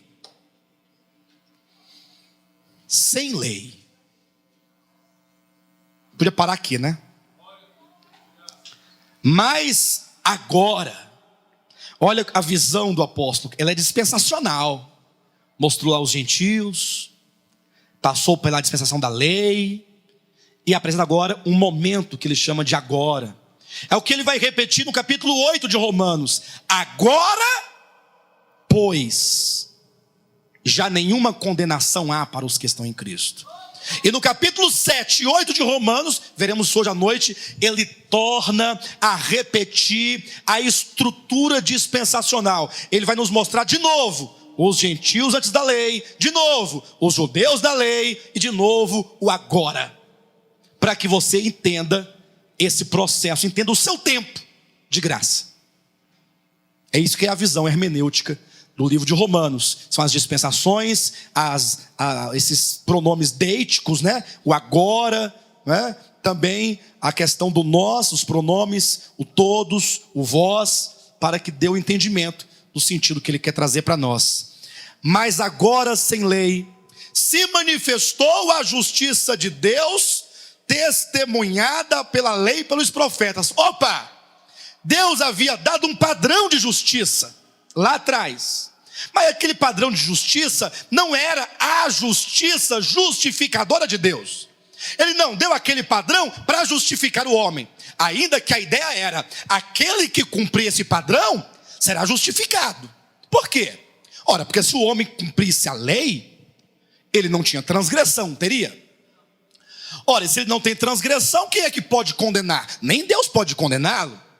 É o caso daquele jovem rico, que aproximando-se de Cristo, perguntou assim, bom mestre, o que devo eu fazer de bom? Que pergunta. O que devo eu fazer de bom para herdar a vida eterna? Jesus começa, e isso bastava para quem sabe ler, né? Bom, só há um. Em outras palavras, você não é bom. E, portanto, você não está habilitado a fazer nada de bom. Porque você não é bom. Você é Deus? Então, você não é bom. Porque bom só há um. Então, como é que você, sendo mau, pergunta: o que devo eu fazer de bom para herdar a vida eterna? Mas não foi suficiente, ele continuava imperioso. Muitos continuam imperiosos diante da palavra de Deus. E Jesus tem que quebrar aquele homem. Tem que arrebentar com ele. E Jesus então constrói um caminho. Você quer entrar na vida? Aí é um princípio geral. Guarda os mandamentos. Aí. Quem quer entrar na vida? Guarda os mandamentos. Pronto. Aí o homem arrogante fala assim: mas quais mandamentos, Senhor? Porque eu tenho guardado todos os mandamentos de que tenho conhecimento desde a minha meninice. Aí Jesus falou: não, são simples mandamentos. Simples. Aí Jesus cita 6. Para que 10? Para que 10? Basta 6. Basta os mandamentos que se referem a você e ao seu próximo, aquele que está ao lado. Em suma, você deve amar o teu próximo como a ti mesmo. Não é amá-lo mais do que a si mesmo, como é o padrão da nova aliança. Não. Ainda é o padrão da lei. Como a ti mesmo. Ó. Aí eu vou dizer: mas isso eu faço. Bem, já que você ama o teu próximo, então, que tal pegar os bens que você tem e distribuir entre eles? Porque dar os bens para quem você ama deve ser muito fácil, não? Você ama? Aí ele descobriu que ele era um mentiroso, que ele nunca amou ninguém. Dizia que amava na letra, mas na prática não amava coisa alguma. A Bíblia diz que o jovem rico se entristeceu profundamente e saiu triste diante de Deus. Foi embora triste, porque se viu incapaz. O padrão geral é: guarda os mandamentos. Se você guardar, amém. Se você não guardar. Só que esse padrão nunca foi dado por Deus com o fim de justificar o homem. Pelo contrário, foi dado para reduzir o homem, para mostrar que ele não dá conta, que ele não é capaz de ser justificado diante de Deus. Mas Paulo diz: mas agora, ou seja, é somente na nova dispensação, quando o Deus eterno, o Filho unigênito, se encarna, quando o verbo se faz carne, agora, sem lei, manifestou a justiça de Deus, testemunhada pela lei e pelos profetas. Deus agora, ele traz ao homem a justiça dele. Não é a justiça da lei, é a justiça de Deus. Então agora Deus manifesta a justiça dele. Deus agora tem uma justiça justificadora. Não é uma justiça para humilhar o homem, para dizer que ele não consegue. Agora Deus intervém e ele manifesta, ele dá a conhecer a justiça dele, com a qual ele há de justificar o homem. E aí, se nós compararmos, por exemplo, capítulo 3, versículo 21 de Romanos com 1,17, veja só que coisa extraordinária. No capítulo 1,17 de Romanos diz: visto que a justiça de Deus se revela no Evangelho. A justiça se revela. No 3,21, a justiça se manifesta. Então nós temos a manifestação ou a revelação da justiça. No 1,17 diz que essa justiça, ela se revela no Evangelho. E no 3,21 diz que a justiça se manifesta sem a lei. Olha como que lei e evangelho são colocados agora em uma certa oposição. Não estou dizendo em oposição absoluta, mas numa certa oposição. Quando eu falo de uma certa oposição, é porque de certo modo há uma continuação. A lei, ela veio como um caminho necessário para o estabelecimento do evangelho. Nesse sentido, ela está em comum acordo, ela prepara o caminho, ela reduz o homem, ela humilha o homem para que ele seja pronto para o evangelho. Mas no sentido de nós hoje queremos conciliar lei e evangelho, não dá. No 1,17, ela se revela no evangelho. No 3,19, 3,21, ela se manifesta sem a lei. Ambas, é dito, ela se manifesta, veja, mediante o testemunho profético das Escrituras. Como está escrito, o justo verá pela fé. No 3,21, testemunhada pela lei e pelos profetas, ou seja, pela Escritura do Antigo Testamento. Então veja como que agora nos mostra que Deus intervém para revelar a sua justiça. Você quer ser justificado? Agora, qual justiça você quer? A sua própria? Ou você quer a que Ele providenciou? Olhe, abre a sua Bíblia em Filipenses, capítulo 3, versículo 9. Rapidamente, como o apóstolo Paulo coloca, veja. E ser achado nele, não tendo justiça própria, que procede de... Quantos podem falar a mesma coisa? Ser achado em Cristo, não tendo justiça própria que procede de lei. Paulo tinha um desejo, ele queria ser encontrado em Cristo, na vinda de Cristo. Quando Jesus voltasse, eu quero ser encontrado em Cristo, não tendo justiça própria que procede de lei. Você também deseja isso? Você quer ter justiça própria que procede de lei? Você deve abrir mão de qualquer tipo de justiça própria, qualquer orgulho, de qualquer maneira. Pastor, então a partir de hoje não tem mais obediência, não tem mais que fazer as coisas certas? Tem. A partir de agora, nós vamos aprender isso hoje à noite. Nós vamos andar pelo Espírito, para que o Espírito de Deus faça em nós tudo aquilo que é da vontade de Deus. Ele vai realizar em nós uma obra que o homem não é capaz de fazer. Você agora tem que buscar o caminho do amor, o caminho da realidade, o caminho do Espírito. Servir a Deus não é porque o pastor está olhando, não é porque você vai perder o cargo, não é porque está com medo de gafanhoto, não é porque está com medo do diabo, com medo de macumba, com medo do inferno. Não, mas atraídos pelo amor do Senhor, guiados pelo Espírito, andar no Espírito, para que o Espírito Santo realize esta obra de transformação da nossa alma. É o que se chama a salvação orgânica de Deus no homem para a sua glória. Então veja como que diz: e ser achado nele, não tendo justiça própria que procede de Deus, senão a que é mediante a fé em Cristo, a justiça que procede de Deus. Está muito claro na sua Bíblia que há dois tipos de justiça: a própria, que procede de lei, e a justiça pela fé, que procede de Deus. É esta justiça que o apóstolo Paulo diz que se manifestou, ou que se revelou. Deus intervém para mostrar a justiça, para revelar a sua justiça e para nos conceder então a sua justiça. Veja como que é dito: mas agora, 3:21, sem lei se manifestou a justiça de Deus, testemunhada pela lei e pelos profetas, justiça de Deus mediante a fé em Jesus Cristo, para todos e sobre todos os que creem, porque não há... essa justiça de Deus é para todos os homens? Justiça de Deus para todos os que... Esse os que faz uma diferença tremenda, não faz? Para todos os que creem.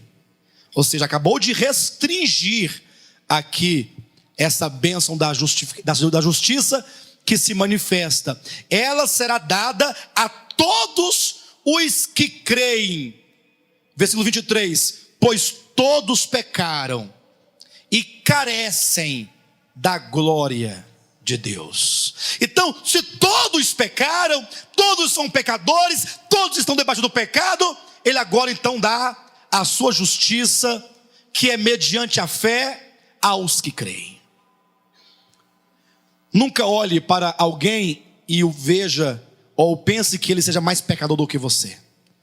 Todos pecaram e destituídos estão. Olha como os verbos são colocados: todos pecaram. Está no passado, não está? Ou não? Todos pecaram. Quando foi que todos pecaram? Podia colocar, todos pecam, mas não, todos pecaram. Sabe quando foi que todos pecaram? Quando Adão comeu do fruto. Quando Adão comeu do fruto, todos pecaram. Porque em Adão todos caem. Assim como por um só homem entrou o pecado no mundo, e pelo pecado a morte, assim a morte passou a todos os homens, porque todos pecaram. Porque todos pecaram. Você pecou. Quando foi que você pecou? Quando Adão caiu, você caiu. E destituídos estão, é uma condição presente da glória de Deus. Diga, o homem está destituído da glória de Deus. E aí Cristo vem, sendo Cristo a própria justiça de Deus. Mas como é que Cristo pode ser a justiça de Deus? Cristo é a justiça revelada. Cristo é a justiça manifestada de Deus. Mas em que sentido se dá essa justiça? Paulo explica a partir do versículo 24. Sendo justificados, ou seja, aqueles que creem, recebem Cristo como justiça, sendo justificados gratuitamente, por sua graça, mediante a redenção que há em Cristo Jesus, a quem Deus propôs no seu sangue, como propiciação, mediante a fé, para manifestar a sua justiça, por ter Deus na sua tolerância, deixado impunes os pecados anteriormente cometidos, tendo em vista a manifestação da sua justiça no tempo presente, para ele mesmo ser justo e o justificador daquele que tem fé em Jesus Cristo. Olha como ele coloca essa questão.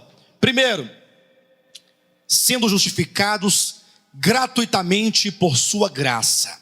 A fonte da justiça e da justificação é o próprio Deus e a sua graça. De onde é que procede a justiça que vem de Deus?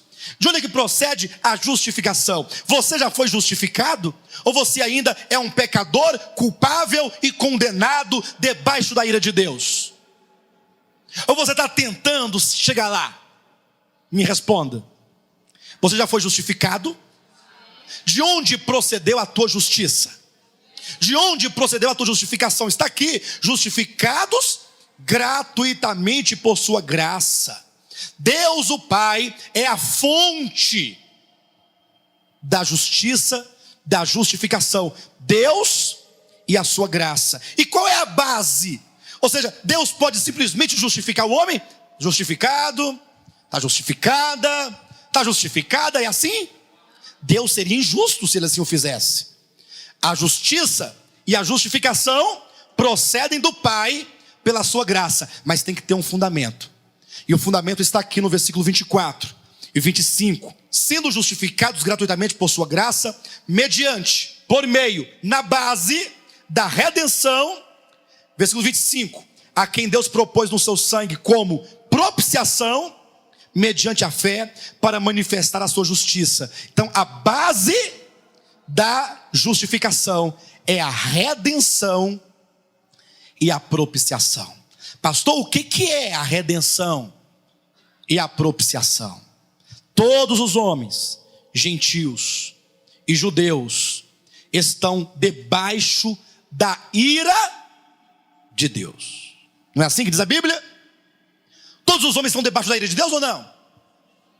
Porque todos são pecadores? Porque nenhum alcançou o padrão dado por Deus da antiga aliança? E agora então, Deus vem e fala: olha, vocês são escravos, escravos do pecado, escravos da morte, e vocês precisam de um resgate. Redenção é o mesmo que resgate. O homem, quando caiu lá no Éden, era a sua vida, mas não era a vida humana, a vida física. Não, era a vida do espírito, da alma e do corpo. O homem criado por Deus, espírito, alma e corpo, criado para a sua glória. Agora pense comigo, este homem foi sequestrado, este homem foi arrancado, enganado, caiu em pecado, tornou-se escravo de Satanás, no reino das trevas, escravo do pecado, fadado à morte eterna, porque o salário do pecado é a morte. Então havia uma dívida e havia uma sentença contra o homem. Há uma canção que diz assim: vou buscar o que perdi. Satanás foi quem roubou a paz e a riqueza com que o Senhor me abençoou. Lembrando que essa riqueza não é material, porque a música diz que era a sua própria vida, né, com Deus. Pois nas mãos de Satanás havia um decreto, condenação por certo, sem recurso algum. Satanás, agora ele se achava no direito de reclamar a morte do homem, baseado em quê? Na justiça de Deus. Tu és justo, então mata o homem que tu criaste. Tudo que o diabo queria ver era Deus matando o homem. O diabo, é isso aí, é isso que eu quero. Queria ver o homem sendo destruído. E Deus falou assim: não, mas eu tenho uma justiça com a qual eu vou justificar o homem. Mas Deus não pode justificar o homem porque ele simplesmente quer justificar. Tem que ter uma base legal, uma base judicial. E Jesus, o filho, falou: olha, pai, eu vou lá, mas eu vou lá, me farei homem, prepara um corpo para mim, serei homem como todos eles, com uma diferença, sem pecado. Vou viver uma vida humana, 1 ano de vida, 2, 3, 10, 15, 20, 30 anos, 33 anos. Serei tentado em todas as coisas, à semelhança dos homens, e diferentemente de Adão, lá no Éden, eu não vou cair. Serei um homem totalmente justo. E aí? E sendo justo, eu tenho direito de vida. Entretanto, eu vou morrer no lugar do homem. Se o salário do pecado é a morte, eu pagarei a sua dívida. Eu vou resgatar o homem com o preço, e o preço do resgate é o precioso sangue de Jesus Cristo, o nosso Senhor. E ele veio. Isso é justiça. A justiça morrendo para pagar a dívida de outro. Queridos, se nós entendemos somente isso, tudo vai mudar. Porque eu sei que há muita dificuldade dos irmãos entenderem a salvação eterna de Deus. Sempre uma amoleta, uma bengala para se apoiar. Deus morreu por mim, Jesus morreu, mas eu vou ter que fazer alguma coisa, senão eu perco essa salvação. Irmãos, toda a nossa dívida é a morte. O salário do pecado é a morte. Você quer pagar a tua dívida? Vá para o lago de fogo, e tu terás pago a tua dívida. Pronto. Mas Jesus veio para ser o Cordeiro Santo e substituto do homem. Veio substituir o homem. Está lá em Isaías capítulo 53, que ele era como um cordeiro mudo, que não abriu sua boca, que tomou sobre si os nossos pecados, as nossas transgressões, as nossas dores. Ou seja, tomou os pecados que é a causa da morte e das enfermidades, e também tomou as próprias consequências do pecado sobre si, e ele levou sobre si, de maneira que quando ele estava na cruz do Calvário, ali era uma morte vicária. O que é uma morte vicária? É uma morte substitutiva, no lugar de. A justificação de Deus chega ao homem pecador por intermédio dessa base judicial e legal, porque o preço foi pago. Se a lei exige e a justiça de Deus exige a morte, então, quando Jesus morreu, ele pagou a sua dívida e ele pagou a minha dívida, e todos aqueles que creem em Jesus têm a sua dívida eternamente paga. Eternamente paga. Eu já não devo mais nada. E quando a Bíblia fala da justificação, é algo tão lindo, algo tão maravilhoso. Olha o que diz aqui em Romanos capítulo 4, versículo 5, quando diz: mas ao que não trabalha, porém crê naquele que justifica o ímpio. Olha, aquele que justifica o ímpio. Você já viu isso aqui na sua Bíblia? Deus justifica o ímpio. Diga comigo: Deus justifica O ímpio. Irmãos, eu era um ímpio. Totalmente desprovido de qualquer piedade, de qualquer justiça. Ímpio. Mas Deus justifica o ímpio. Por que ele justifica o ímpio? Capítulo 5, versículo 6. Porque Cristo, quando nós ainda éramos fracos, morreu a seu tempo pelos... Por quem foi que ele morreu? A quem é que ele justifica? Ele não justifica, não é o justo. O que a doutrina de salvação por obras pressupõe? Que quem será salvo são aqueles que são justos, aqueles que fazem a coisa de maneira justa. Se você não proceder dentro desse padrão de boas obras, você não pode ser salvo. A Bíblia diz o contrário, graças a Deus por isso. Ela diz, olha, Deus justifica o ímpio, porque ele morreu foi pelo ímpio. E o que é justificar? A palavra justificação ou justificar é uma expressão linguística tomada do direito. O direito romano, uma linguagem forense, que quer dizer declarar o outro justo. É uma palavra do juiz. Ele pode declarar você justo, justificar ou condenar. Ou você é justificado ou você é condenado. O contrário de justificação é condenação. Agora, alguns estudiosos entendem que justificação é o mesmo que perdão. Eu falava isso aqui ontem à noite, não é isso? Qual é a diferença de perdão para justificação? Perdão é uma palavra, de certo modo, negativa, porque lembra a tua iniquidade. Ora, se Deus nos perdoa, o perdão não nos faz lembrar de que se Ele perdoa a culpa, não é? Mas, e justificação não nos lembra culpa, é o contrário, é o oposto.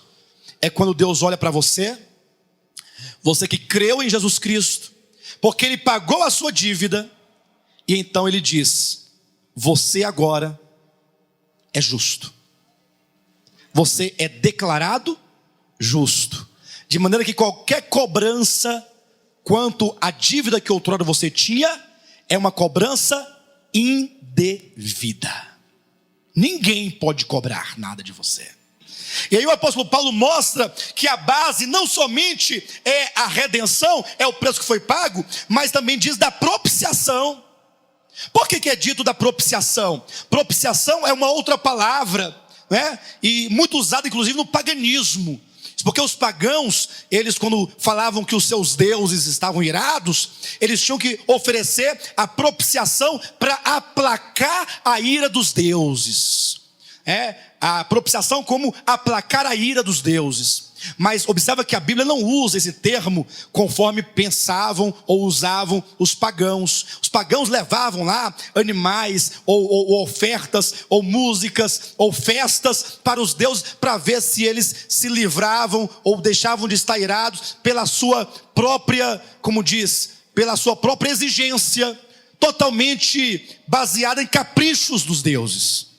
Deus não é assim. Deus não está esperando que você aplaque a sua ira. É verdade.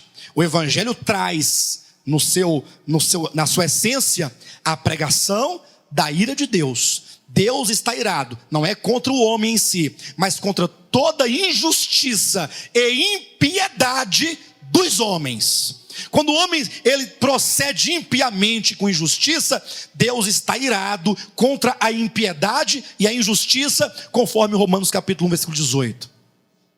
E qual é a maneira que Deus se utiliza para que essa sua ira contra o pecado seja apaziguada?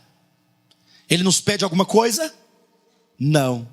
Para que a sua ira contra o mal, porque Deus não pode se condescender com o mal, seja aplacada, seja resolvida, Ele próprio, porque nos ama, Ele se dá como sacrifício, e a sua justiça é satisfeita, e portanto a sua ira é aplacada.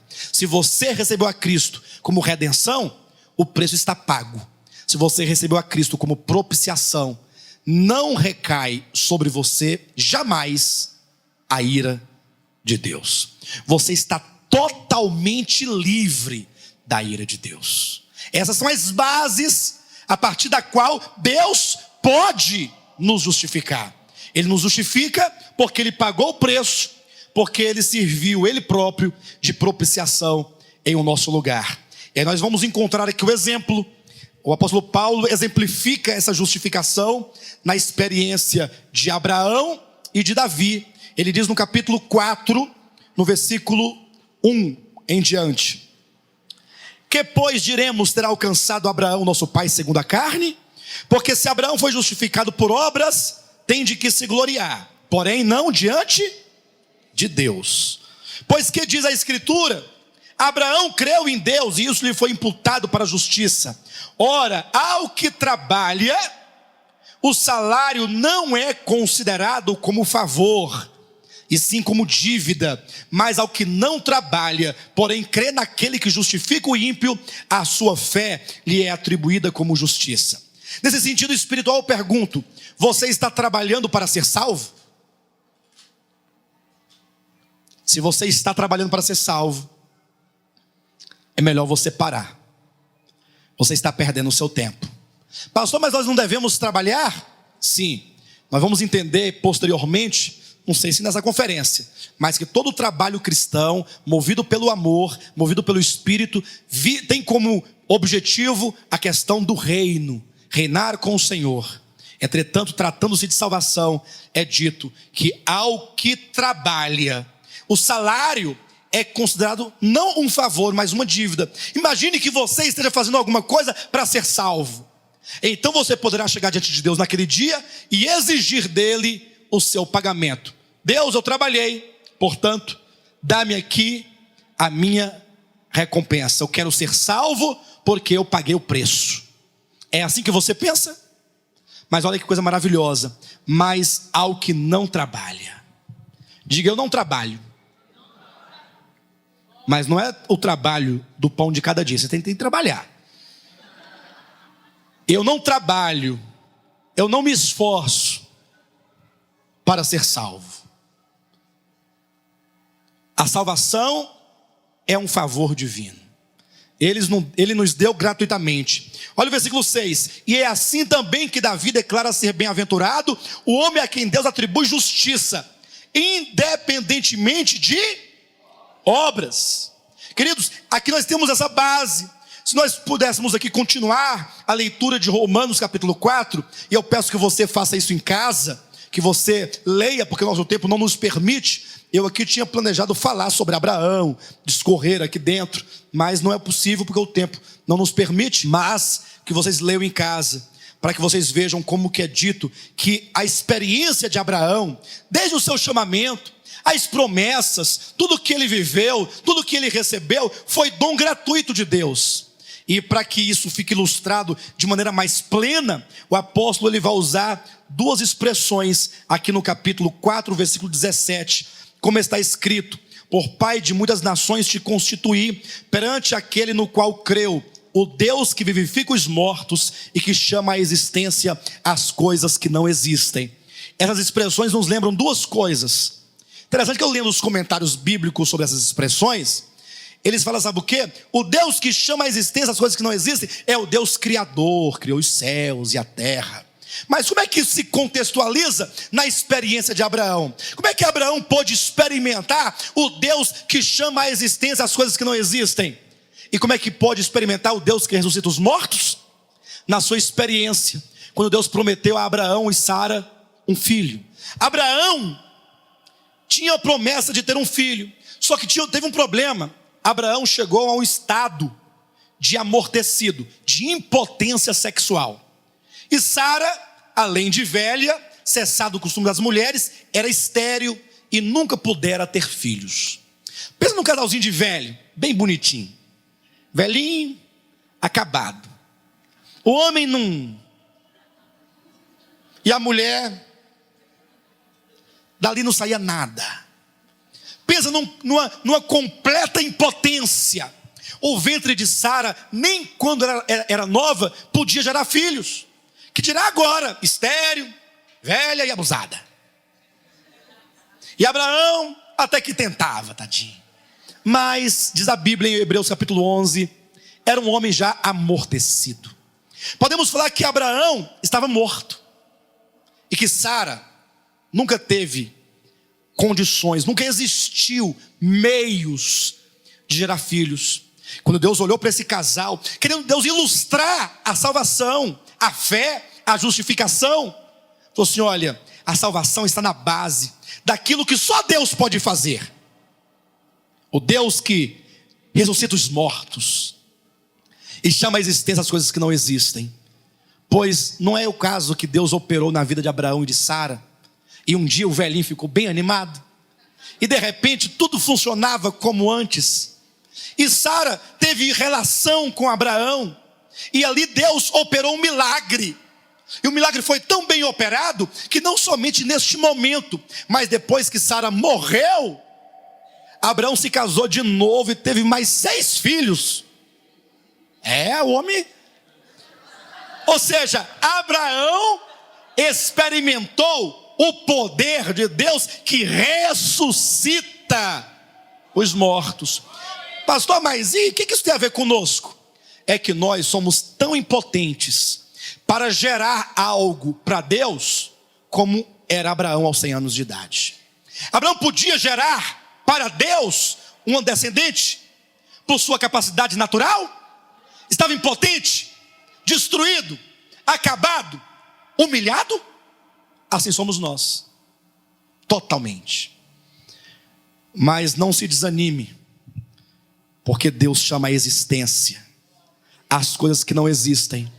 Tudo aquilo que Deus quer de nós, que Deus exige de nós, obediência, fidelidade, o fruto do Espírito, você não tem como dar, e não existe em você, mas Deus chama a existência o que não existe. Sara teve o seu ventre restaurado depois de velha e gerou um filho para Abraão, gerou um filho para Deus. Deus ressuscita os mortos e chama a existência as coisas que não existem. A justificação, a salvação, ela acontece porque Cristo nos redimiu com seu próprio sangue, porque Cristo foi a propiciação que nos livrou da ira de Deus, e porque Deus, mediante seu Espírito Santo, agora Ele gera em nós tudo aquilo que Ele deseja para Ele.